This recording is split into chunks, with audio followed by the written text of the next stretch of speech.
Welcome to the Bad Broadcast. I'm your host, Maddie.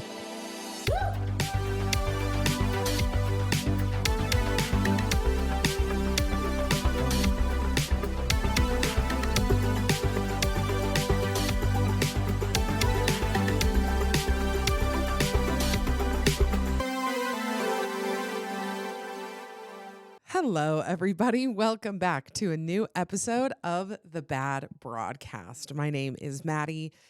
I'm your host, and I am pregnant. I'm pregnant, you guys.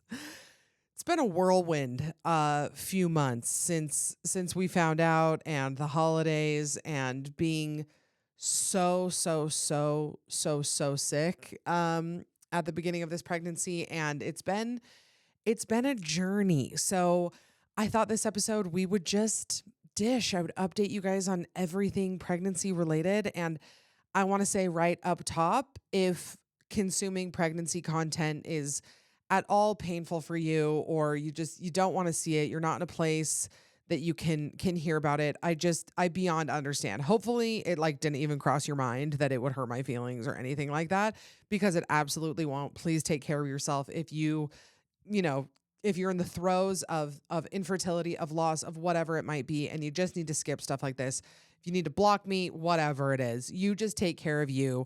Don't even give it a second thought.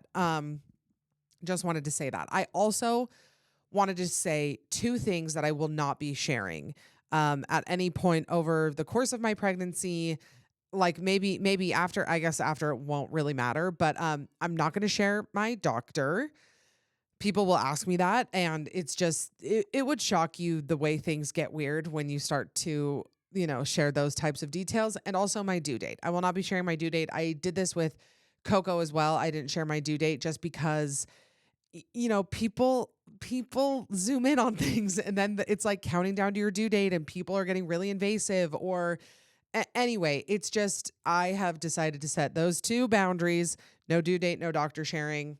And that's kind of that. So you guys asked me a bunch of questions. I will probably answer them as I'm just telling you guys about my pregnancy, but I'll go back to what you guys were asking me. So yeah, the last time we talked about pregnancy, I had just had a loss. I had a chemical pregnancy in early October, and I had told you guys that we were going to take a break from trying, which was true. And I actually thought my whole cycle was completely messed up after the chemical pregnancy. I completely stopped tracking. So I took off my Oura ring. As you guys know, I lost Oura ring privileges. And then I wasn't taking any ovulation tests. I wasn't tracking anything. And I also had no regular symptoms of ovulation. So I was like, I'm probably just going to be kind of out of whack for the next few months. It won't even really matter if we, prevent or not. And also it's when I say we weren't going to try, I mainly was thinking I'm going to put it out of my mind and not be disappointed if we don't get pregnant for a few months, and just plan on maybe January, February, March, we'll start actively trying and I'll start tracking again. And I wasn't thinking hey, now we need to protect and defend and not ever have the possibility. So, I think when people experience loss and then they're we're done trying, it's of course in the back of your mind, you're but maybe it'll happen. And I just my hopes were very low, and I was totally okay. I, had taken, the next few weeks, the next month or so, and just really dealt with the grief. And I was back on track. I was doing trying to be healthy, trying to get back on a meal plan and in my workout routine. Cause I had spent the previous 3 or 4 months, thinking we were going to get pregnant. And so I just kind of was laser focused on getting pregnant. And I was I'm just going to not do that for now. So anyway, I shared with you guys that I was, what I had gone through, and everybody was so supportive and amazing. And when I took the pregnancy test, so I didn't even think that I was pregnant. Do you guys want to know a secret? I'll tell you a secret. I wanted to do Ozempic. I wanted to do it. I had it. And I just, by the way, also, I want to I'll talk about it when I get there. I wanted to do it. And so I was like, I'm just going to take a pregnancy test and make sure I'm not pregnant, like, so that I can do this and I can, whatever, I can taste this life. And so I took the pregnancy test and I had a very faint line. And I was like, well, no, there's no way. Like that's suspicious. That's weird.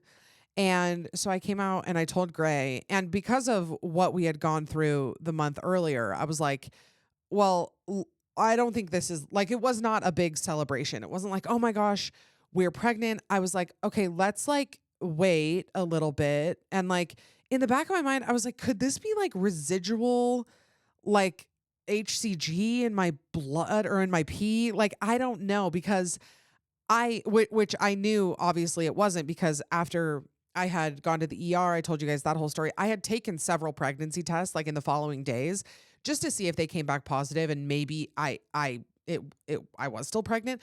All of them came back negative. So like when I came back from my trip, everything, I was taking pregnancy tests and I was like, no, I am for sure not pregnant. Not a shadow of a line. So when I got that positive test, yeah, I went out to Gray and we were like, okay, well, let's just like wait, because who knows if this could happen again, what just happened. Like I could start my period in a couple days and maybe I'm just getting this little surge of HCG. So, but we were kind of like, okay, that happened. We got the positive test and now we'll wait a few weeks. So I continued to take tests and the line was getting darker, which was not happening the month prior. Like I actually noticed, I looked back because I had taken pictures to log all of my tests, and the line was definitely getting more and more faint. I didn't know that wasn't normal in those first few days. I mean, normal, don't take literally don't take anything I say as medical advice. This is like all so specific to like what I learned and what I went through. Like if you get a faint line, don't let me freak you out. Like this is not, I'm not a doctor. Might shock some of you guys. I am not medically trained. But my line was getting fainter with the last one. And then this one, it was like getting darker. So I'm like, okay, I was allowing myself to like kind of get excited, but still just like deeply anxious. And I was so sad and angry at like the innocence that was taken from me with pregnancy, which what I mean by that is like when I got pregnant with Coco, I just kind of like took a pregnancy test and I was like, perfect. I'm pregnant and now we have a baby in 9 months and it's perfect. It never even crossed my mind that like, I mean, of course it crosses your mind, but like I didn't have like a deep anxiety about bleeding or about losing like it wasn't an active thing. This one, I was like, every time I went to the bathroom, every time I had a sensation in my body, I was like, something's wrong, something's going on. And so I was cautiously optimistic those next few weeks. I kind of had like landmarks in my mind, like, okay, if we make it to, this date, if we make it to Thanksgiving, if we make it here, if we make like, then we can celebrate. And every time we would get to that marker, I would still be like, okay, maybe let's give it another week. Maybe let's give it my first appointment. Let's wait till we hear the heartbeat. And I just kind of kept pushing the goalpost until I wasn't letting myself get excited or get my hopes up until we knew for sure. I will say my symptoms set in pretty quickly. I would say like the first couple weeks, I really started to get some serious migraines, which with the chemical pregnancy, I had been having really bad headaches. And so I kind of thought it was like a symptom of that. Like I was like, oh, this is, we're headed down the same path. And the headaches just kind of persisted and they got worse and worse and worse. And that has been my worst symptom by far, and my most consistent is these pounding, blinding headaches. And any symptom that I tell you guys, I really truly am so appreciative of when people are in my DMs and they're talking to me and they're giving me feedback. And I used to like really not like that. And then I had a baby and I'm like, oh, we like absolutely need each other. But I do want to say every symptom that I'm telling you guys, I've discussed like in depth with my medical team. Like I have really gone deep. Like I spare no detail when I go to doctor's appointments. Like they're probably leaving the room being like, okay, that bitch never shuts up. But I'm good. So if you're hearing my symptoms and you're like, oh, I wonder if she knows about this, I do. I've talked to my midwife about it, nurses and friends who are OBGYNs. Like I am okay. So I've had these headaches and when you're pregnant, there's like so few options of what you can actually do to treat a headache. You can take Tylenol, you can have a little bit of caffeine. I've heard mixed reviews on Advil early in the pregnancy, whatever. Nothing helped anyway. So I was just kind of like, okay, I guess this is like how I exist now. I guess I just like have a thumping brain 24/7. Like it's been so bad. I actually like have had, I mean, it was really, really bad for the first little bit. And then I've had a couple weeks, these last couple weeks actually, where they were way better. And then yesterday they kicked up again. So I'm like, people have said it with boy pregnancy. Wait, did I? I mean, I said it on my Instagram. It's not a secret, but it is a boy. It is a boy. We were not totally sure because we did the sneak peek test, like the brand sneak peek. We did it at home. We did that with Coco as well, and it was correct with Coco. We got boy on this one, but I was still like prepared to be wrong because I've heard that, especially when it comes back as a boy, there's a chance it could be contaminated. Like if it comes back girl, it's pretty 100% that it's a girl. If it comes back boy, it's like there's still a significant chance that it could be wrong. So we'd kind of like been planning on boy, and I was on pins and needles when we got the blood work back, like the genetic testing and gender verification, and yeah, came back boy, all is well, and so we're rolling. This is definitely a boy baby. So yeah, I've heard that with boy pregnancies, migraines, headaches, very common. For some context, when I was pregnant with Coco, I was like considering a career in surrogacy. Like I loved being pregnant so much. I was so annoying to talk to about pregnancy. You guys know this. I've told you, I'm not the friend to come to like commiserate about pregnancy because I just loved it. I had so much energy. I felt so sexy. I felt so whole. I felt so amazing about everything. And, no anxiety. I slept great. Everything was perfect. And then I had this little voice in the back of my head, and I've said this here, I've said it on other podcasts. My next pregnancy is going to be hard. I know my next pregnancy is going to be hard. I was not prepared for how hard it was going to be. And what the hell is this? This is the worst thing literally ever. This is impossible. Like I'm watching women go through hard pregnancies, women with HG, women who, I mean, I've been throwing up, don't get me wrong, but not to that level. Women who are sick for literally 40 weeks straight, and they just have to like live their life. And at the beginning I was like, maybe I'm sicker because I've got a 2-year-old and I just like can't rest the way I used to. No, this is just worse all around. I'm really nauseous. The insomnia has hit. My hips ache.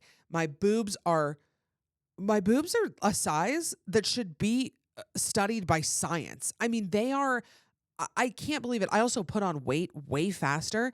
Here's the thing that sucks, okay? I'm about to use the F word, the FAT word, okay? It's how I feel. It's my reality. It's my truth. If you don't want me to say fat and skinny, I'm sorry, but this is how I feel. So I was fatter when I first got pregnant with Coco. Okay. I was heavier. Then I got pregnant with Coco and like my body wasn't changing that much. I was like, oh yeah, I'm getting a little belly. Then I had a whole health journey. All right. And after, postpartum, I lost some weight. So I was at a much lower weight when I got pregnant this time around. Oh boy, the body change is swift. I put on weight so quickly because also I was so sick. I had no food aversions. Everything sounded amazing. I needed to be eating 24/7. I needed the greasiest, fakest, like my weirdest craving so far is that I need like bad versions of things. I needed a bad sandwich so bad. When I was in LA, I did that whole vlog where I was sick. It's because I was pregnant. I didn't like get the flu or anything. When I was in LA, I had access to like the most incredible food ever and it was good, but I needed something bad. Like I got to the airport and I needed like an airport deli prepackaged bad sandwich.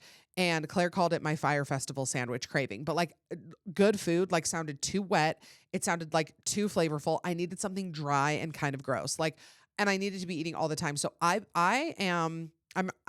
probably at least 20 pounds heavier, and I don't even know what percent, not halfway. I'm not even halfway through this bitch. And I have gained significant weight and I feel fat and I feel disgusting and I don't feel cute. And I've recently, like this week, I was like, I have to buy some new makeup. I need some new skincare. I need a spray tan. Like I need some maternity clothes, which is a great option, by the way. If you want some maternity clothes, I'm just renting mine. like I need to feel like a human person, because the entire month of December, I cannot even tell you what a shell I was of myself. I was apologizing to everybody in my life. I felt like the biggest loser. And I just have felt really, it's really depressing. And the thing with pregnancy sickness and like experiencing a hard pregnancy, it is so freaking lonely. It's so isolating because nobody can help you. You can't offload any of this. There's no medicine. I tried Zofran, made it way worse. Tylenol is like eating a Skittle. It does absolutely nothing. I mean, a bath is okay, but a weird symptom I'm having is that any temperature change, I have to sprint directly into traffic. Like going from hot to cold or cold to hot, the sensation on my body, when I get out of the shower and I have to dry my nipples off, I literally need somebody to stab me. It is the worst feeling in the world. This is so hard. This is so hard.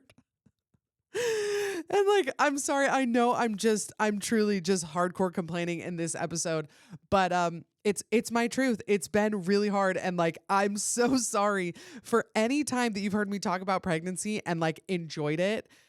I will never speak those words ever again. Okay, I'm gonna go to your guys' questions. I've got them pulled up right here. Wait. Where are they? I do know a question that came up that I need to talk about is I did not know that people were such weird freaks about circumcision and discussing circumcision. Hey, how about you literally never, ever ask about or discuss first of all, my child's body in general, but specifically my son's genitalia. And I think if you hear that somebody's having a baby boy and you message a stranger about their son's penis, I think that you should be on a watch list. I think it is so insanely creepy. I have a brain and a doctor, and your DM is not going to replace either of those things. And a husband and a family and friends. Like, don't DM me about circumcision. You'll get blocked, and I will make fun of you for the rest of my life. Like, I think it's weird that people feel so comfortable just sliding in there with their opinion about what I should do with my son's body. A question that came up a lot is, how do I feel about having a boy, and how did I feel when I found that out? So I was hoping, I mean, I shouldn't say hoping, but that is I said it and I meant it. I was hoping for a boy, mainly because I would love that experience. I mean, I feel so complete and honored to raise a daughter, and having a daughter, it will make me cry right here and now. It is truly the most magical, healing, lovely, amazing experience I've ever had in my entire life. I couldn't ever ask for anything more. And so when we got pregnant, I go through all these possibilities. Like, I picture Coco with a little sister, picture her with a little brother, him with Coco as an older sister, her, you go through what your family dynamic will look like depending on if you have a boy or a girl. And I was really, I was hoping for that experience to be able to raise a son. I am so glad I have like an amazing husband that if my son turns out exactly like my husband, it would be the honor of my life. He has amazing uncles. I love my brothers. I love my dad. As you guys know, like, I have so many great men in my life that I just welcome the opportunity to raise a son with open arms. I feel like there's so much we can learn from each other, so much I don't understand yet about parenthood and motherhood, because I don't have the experience of raising a son. Not that it's required to like understand parenthood, but I was welcoming that experience. And so when we saw it was a boy, I was so excited. And it did kind of hit me that there's a possibility that Coco will not have a sister. And I would say I'm about 75% sure this is our last. I'm not ruling anything out. No final decisions or incisions have been made to decide that for sure. But I feel very comfortable saying this very well could be our last. And I also am not completely blocked off to the idea of having another one. Like, one of my main holdups is that, like, I'm going to be almost 33 when I have this baby. We would probably wait a couple more years. Not that late 30s is old or by any means too old to have a baby. My mom had me at 36. I know tons of women who have had very healthy, amazing pregnancies, late 30s, early 40s. But, just kind of looking ahead and what we want for our family, for our lives, whatever. I just don't know if like when I'm, 36, 37, I'll be wanting to be in that stage of life. Totally a perfect or sorry, perfect. Totally a personal preference. And if people disagree, if they're like, I want to start having kids at 40, I mean, be my guest. I have no issues with how any mother chooses to have their kids, whatever. Like you guys do you. But yeah, we will see. I think when he is maybe like, I don't know, maybe a year, 18 months, we'll kind of start making those more permanent decisions about like, are we done or not? But I'm open to both. I know no final anything has been made. I'm kind of just trying to get through this pregnancy and see where we are at. Okay, let's see. Let me go through some of these. Does this pregnancy feel with a boy feel different than Coco did? I mean, yeah, I told you guys that one. I never shut up about it. I mean, truly, anybody who will listen. The thing is that like I know that there are women out there who have had way, way, way worse pregnancies than me. I mean, I have sisters-in-law and friends who are seriously sick for the entire time, and like complaining to them feels so ridiculous. But like every time I bring it up, like I've said that to my sister-in-law. I've been like, I'm sorry, I don't want to complain to you because I know you were sick the whole time. She's like, no, we need to be complaining about this more. We need to be raising the alarm, like ringing the alarm about how hard pregnancy is. And you just have to keep going. Do you want to know what I think is the most messed up part of pregnancy? I have to be pregnant until he's born. Are you joking? What is that? I've got, I have stuff I need to do. I have a nursery I need to put together. I have like things I got to get done around the house. And you're telling me the whole prep time until he's here, I have to be pregnant? I'm not okay with that. Like I need a break. I need like 2 weeks off so I can get shit done and then I'll take it back on. I can't do it. So he might not have a nursery until he's like 6 months old because I don't know where I'm going to find the energy or the time or the stamina. I can't even walk from my bedroom to my toilet the 15,000 times I need to in the night because all I do is chug water and all I do is pee and all I do is cry and all I do is pop my back sits. I'm not going to have time to build a nursery. Okay. All right. Did you consider not telling us until he was born and doing a surprise? No, I did not. With my job, it's hard to keep a secret. Just know, like the secrets that I do have, I mean, they're tucked away so deeply. I've had to literally forget that they exist because I'm a loudmouth. I'm a perpetual sharer. I love to do it, and there was never any way that I could keep it a secret. I did consider keeping it a secret until like maybe halfway, but I'm just so fat. Like there was no way that I could keep it a secret. Give me one moment. I need to change the battery in my camera. Hold on. Okay, sorry about that. You guys know, I'm a full production team over here. Okay, and then I actually lost my spot when I was talking about that. Hold on, let me get back to my Q&A. Hold on a moment, please. Please don't go anywhere. Where's my, oh, there it is.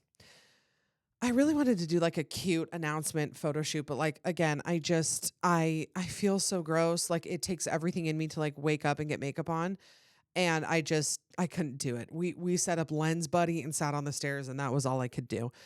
So yeah, there was no way that I could have hid it from you guys. I mean, people would have known. Also, like when I announced, everyone was like, yeah, that's why you keep going to McDonald's and you're adding 18 limes into your Sprite. That's very true. You guys got me with that one. Okay. Names I love, but won't use.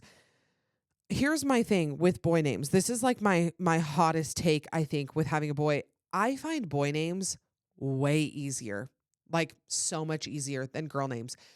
And I don't think many people agree with me, but here's why.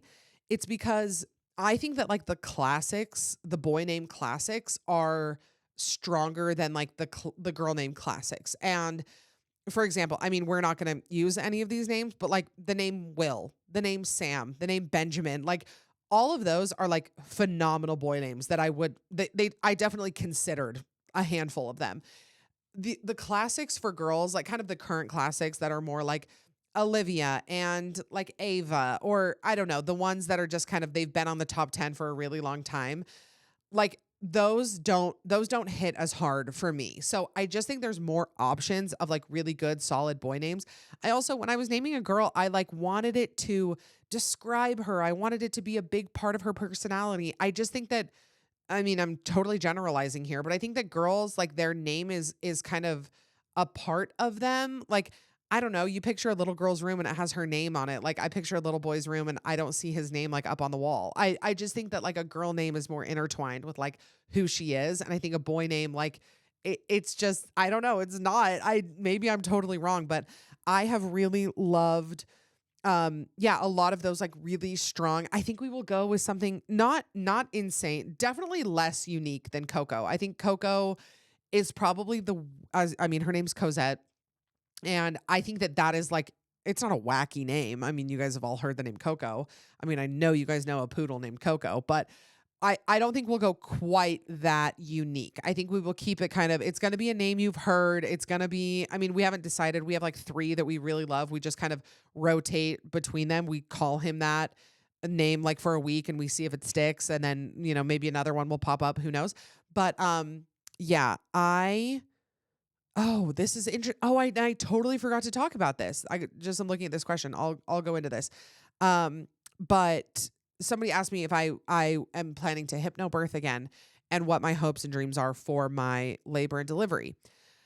I, first of all, love my medical team. I had an amazing team last time. I met incredible nurses, incredible midwives. I just delivered at a very busy hospital. I mean, I'll tell you guys where I delivered last time. I delivered at the University of Utah Hospital. That's where Coco was born. And it is just a very busy hospital. It's a huge hospital. It's right there next to our biggest like children's hospital, primary children's. I think that's our biggest children's hospital. Could be making that up. But I also was giving birth over the holidays. It was just jam packed. And I mean, shoulder to shoulder in the elevator. Like I remember Gray went to get us food and I like started contracting a lot and he was like stuck on the other floor with the elevator because there were so many people. Like it was just busy. And when you get a busy hospital, it's not the fault of anybody who works there. Again, I had incredible nurses that I still think about to this day, but because there's so many, I mean, they're doing birth after birth after birth. I mean, you really don't have a lot of focused time. And honestly, that's not a huge priority for some people. Like some people are like, no, I want to be at a bigger hospital because I want more resources. I want to be by the children's hospital because I've had, you know, kids need NICU or PICU or whatever. Like there's people birth at different places for a million different reasons. And I truly believe every mom knows their body, their baby, their kids best. Like you do what you need to do. But I'm so happy. We moved in the process too. So that hospital is kind of far from me now, but, I switched hospitals and I've just had the most pleasant experience ever. Like to the point of our first appointment, we had this nurse and I called back the next day to like make sure that they acknowledged how amazing this nurse was. Like she was just like so comforting. She was so amazing. I told her, you know, my last experience and that I had a hard time. And then when we did the ultrasound and saw the heartbeat for the first time, I mean, I was just like a puddle on the ground and my midwife was amazing. And like, anyway, I've just had a really great experience. And so my midwife is super supportive of my hopes and dreams to do hypnobirthing, to do an intervention-free birth. Like I said this when I talked about my birth story with Coco. That resonates with me to do an unmedicated or, you know, not to do it. I mean, that's my hope that I would do it, but to do an unmedicated intervention-free birth, that resonates with me. It does not resonate with everybody. And let me tell you this, I promise you, if you want the interventions, if you want an epidural, if you want to be induced, if you want a scheduled C-section, I promise you, I am not going to show up at the hospital and body block the anesthesiologist to make sure you don't get the epidural. I do not care what any woman does with their body, your choice in every facet of everything. When people are like so passionate about the epidural, about a scheduled induction, it fills me with joy that a woman is choosing that for herself. I would never in a million years think that the way I do it is right. I honestly don't even know if I'm going to be able to do it because last time I got high blood pressure and I had to be induced, and Pitocin is a bitch, and it's just, plans change, birth plans change. But to chase an unmedicated intervention free birth is my dream. And I share that in the hopes that you guys will receive it well and don't slide into my DMs telling me how stupid it is. Okay. It feels right for me, and I will always, want that. Who knows? My birth plan may change. But I had so many great conversations with my medical team about it. And I'm hopeful. And again, I'm technically considered chronic hypertensive because of my high blood pressure last time. And so I may not be able to do it, but that's of course what I want to do. I'll probably retake the hypnobirthing class because I loved it so much and I'm a freak. But yeah, okay. I forgot to mention this. When I first got my positive pregnancy test, I got put on progesterone. Because progesterone, how I understand it, it thickens your uterine lining, it kind of protects it, and it just, helps the baby stick. And so because of what had happened, we were like, okay, let's make sure this sticks. So somebody said, ask if you can get on progesterone because you'll sleep so well. I cannot tell you how much I hated progesterone. It was so hard. I know that like loss moms and IVF moms, IUI moms are other moms too, are familiar with progesterone. And I have heard many stories of people feeling worse on progesterone. And OBGYN told me that a lot of our negative symptoms of pregnancy are caused by progesterone. So then when you get on additional progesterone, it can exacerbate those. And I did not feel good. My first weeks, I was hoping that it was the progesterone that was causing me to feel so bad, but then I got off of it and I still felt just as bad. But yeah, it does make you super tired. It makes it was just a ride for me. It wasn't my favorite thing I've ever done, but I was happy to do it, of course, because, and who's to say, but I've got a sticky baby in here. And so I'm really grateful. Okay, let's go through these. How has it been emotionally? Yeah, it's been hard. It's been really hard emotionally. In the very beginning, it was hard anxiety wise. And then it got hard emotionally because I was so depressed and so sick of being sick. So it's just been, it's been a very, very different experience. Somebody asked how Coco took the news. I mean, she doesn't really understand what's going on. She just barely turned 2, and she'll come and point at my tummy and say, baby, baby. And she'll like see the ultrasound on the fridge and she knows that that's a baby, but I don't think it's really set in yet. These two will be, around a little over 2.5 years apart, which is, it's exactly what we were aiming for. I'm really glad. And, maybe a little closer to 2.5 if I do go early. I was 3 weeks early with Coco. So if this baby comes a little early, then yeah, they'd be closer to that. So I'm excited. Oh, this is somebody said when I saw you were at Zupa's, I knew that you were pregnant. Yeah, I talked about Zupa's on my Instagram story because I had a spiritual experience with Zupa's the other day. Again, I crave like bad food, and I know that Zupa's is not like high quality food. I know it's cafeteria food. I know it tastes like hospital food, but that's what I need. If you see me at any number of chains in the next 6 months, just know that that's why, because I don't need a good quality smash burger. I need like kind of a bad one from Buffalo Wild Wings. Okay. You know what I mean? How long did you wait to tell loved ones? I always tell my family really early. I thought that we would wait until Christmas. I thought we'd wait until, the first ultrasound, until we knew the gender. I can't shut up. I also like needed attention for how sick I was. I really did. My one regret, I didn't get Botox before I found out. Like I should have gotten on many needles before before finding out I was pregnant. And you bet the minute this baby exits me, I want everything in my body. I want to go on Ozempic, okay? I did the natural path of the health journey last time. It was really hard. I would like to go on Ozempic. I would like to get Botox. I'd like to chop my hair and go blonde. I would like to get eyelash extensions. I'd like to get my nails. It affects my morale so much when I feel good, when I feel like I don't want to die at the thought of being in a photo with my child. Like That's my journey. If you're mad at me for it, I'm really sorry. I just am so sick of feeling disgusting. Okay. I'm going to do everything I can to not feel that way. Let's see. Do I already have a name in mind? When did you find out? Told you guys all of these. Sorry, I should have made these a list before. What are the best coping skills to use throughout a difficult pregnancy? I feel like I'm not coping. I'm giving in to the waves of sadness and the waves of sickness. And the thing that's bringing me a lot of comfort is that, to my knowledge, no pregnancy has lasted forever. And that's really all I'm holding on to, is that this has an end date. This will not last forever.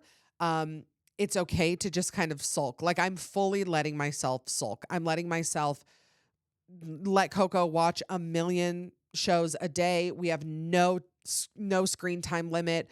We're eating fast food. I will be back on my Zoom like when this baby gets here and I can actually like ask for help with the baby. Right now, I can't ask for help with the baby. And it sucks. Nobody can help me with him. I got to do it all.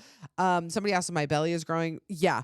Oh, you can't see it in the video. Well, you can see the top way more. I think that right now where I'm at belly wise is where I was when I was probably about like 24, 25 weeks with Coco. That's how pregnant I look. I look way further along than I am, in my opinion.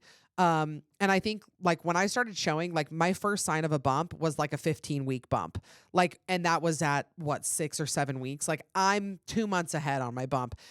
My babies are big. I mean, he's measuring ahead.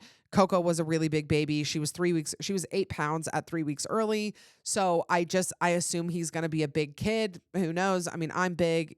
Gray's big. We're just big people. It would be an anomaly for us to get a little baby, but who knows? You can't really know for sure. Okay, you guys asked me about my minivan because that was on my goal list. I don't think I'm going to get a minivan.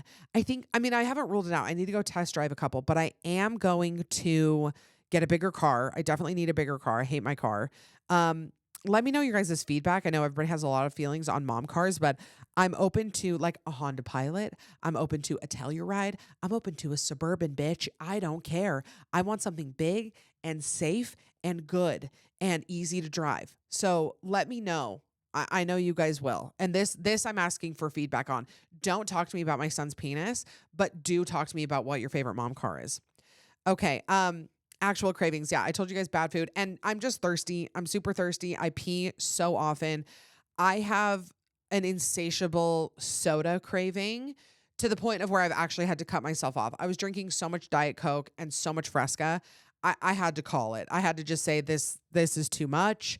And I had to switch to sparkling water because that's all I needed. I just needed something cold and crispy and kind of tart. So I got like a bunch of Trader Joe's sparkling water, Liquid Death, like soda knockoffs that are like, they have a little bit of stevia so they don't taste like nothing. But, yeah, I needed to stop. So I'm doing a lot of sparkling water and a lot of just plain water, electrolytes when I can, all of that. What was the first symptom that I noticed? I actually think the first thing I noticed was I was really, really tired. I was out to dinner with some friends and it was like 7 and I was so tired. And I one of my friends had mentioned to me, maybe that means you're pregnant. I'm like, no, there's literally no way. I mean, I told you guys there was no way. And, yeah, that was my first one that night. I was really tired. I remember that. And okay, so you guys know that Claire is also pregnant. So we're pretty close in due date. And having a best friend be pregnant at the same time as you, Kylie, my like lifelong best friend, who we've been best friends since we were in 7th grade, she's also pregnant. She's due a few months before me. And then, yeah, Claire and I are pretty close. And it's a magical thing. Kylie and I have daughters that are about 6 months apart, and we're also both having boys.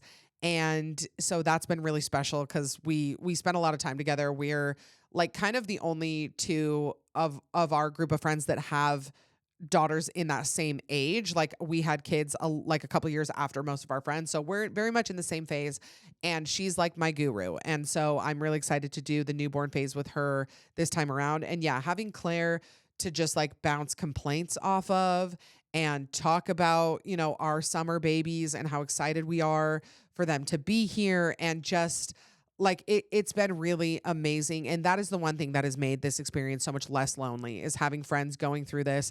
I mean, I think it's important. I mean, female friendships are important no matter what, but to have women in your life who really understand your phase and what you're going through, and like that's my village. I mean, villages happen and can look a lot of different ways. Some people, it's their neighborhood, it's their mom group, it's their, like I've said it before, my virtual village, texting my friends, Marco Poloing my friends. Like that's what I need to feel sane every day. I need to be able to get on Marco Polo and say, I'm so fat and disgusting. I hate this. I can't wait for this to be over. Never let me do this again.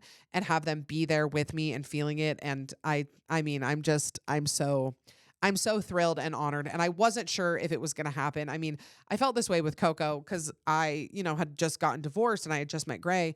I thought all my friends were going to be either done having kids by the time I had kids, or maybe I wasn't going to have the chance to have kids.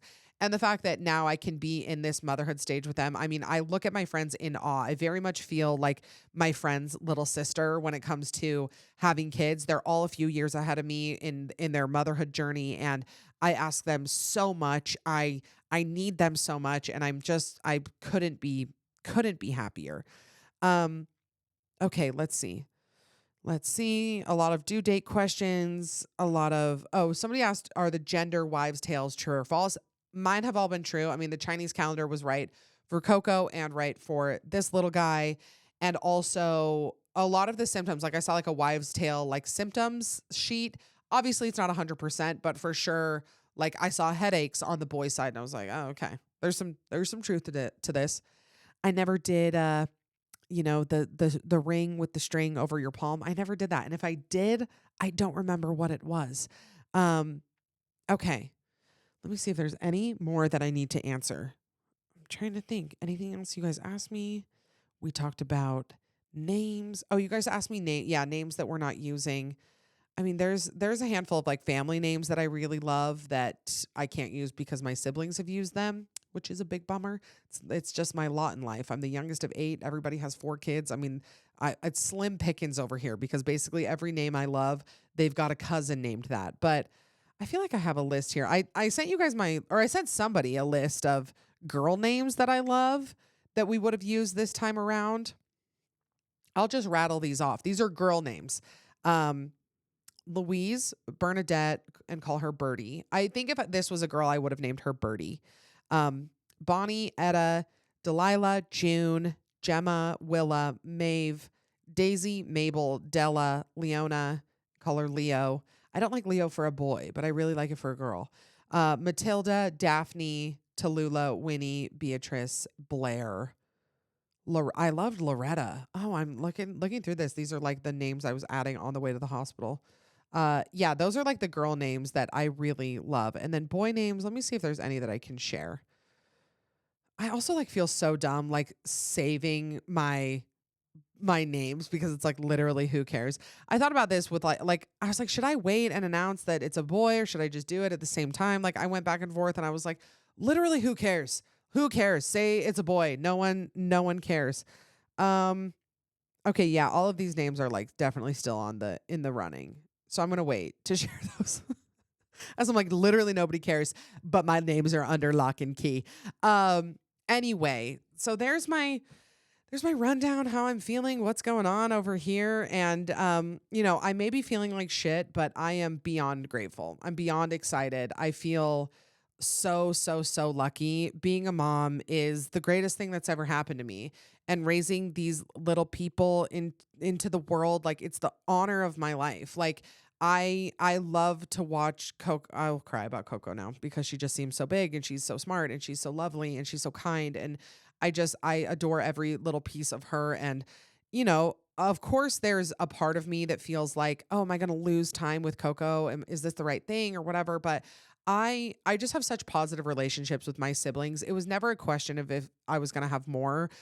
Even when we first had Coco, like we would always be like, oh yeah, I wonder if our next one will do this too. Like it was a decision made long ago. Like it wasn't like, oh, let's have one and then see if we want more. Like I knew I wanted multiple.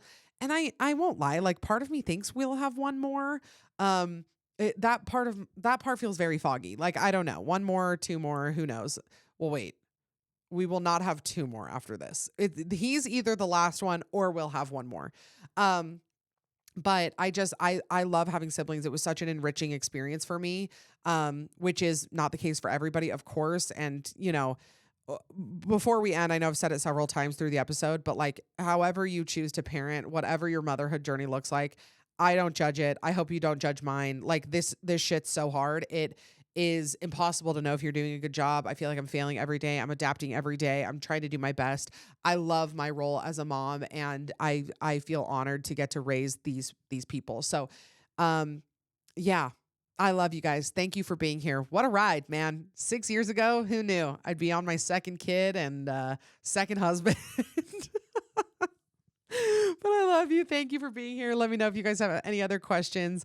I will see you guys next week. Regularly scheduled programming, and I'll wrap it up here. So remember to be safe, be kind, be hot, be normal. Don't slide into my DMs with any weird genital talk. Okay. I love you. Bye.